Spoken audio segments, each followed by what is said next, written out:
माझे नाव युवराज सुरंदर. मी इयत्ता 7वी या वर्गात शिकतो. माझ्या शाळेचे नाव जिल्हा परिषद प्राथमिक शाळा पळशी शहर.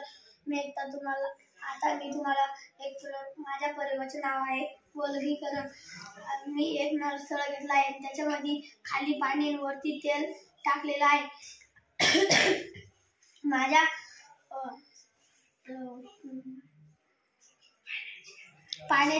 पाण्याची घनता तेलापेक्षा जास्त असते आणि तेलाची घनता पाण्यापेक्षा कमी असते. हे बघा, आता मी तुम्हाला पुढे पाणी काढून दाखवणार आहे.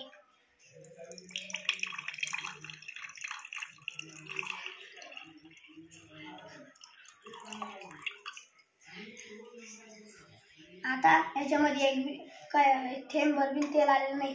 हे बघ, आता हे पाणी तेल वरती तरंगतं आणि पाणी खाली जातं.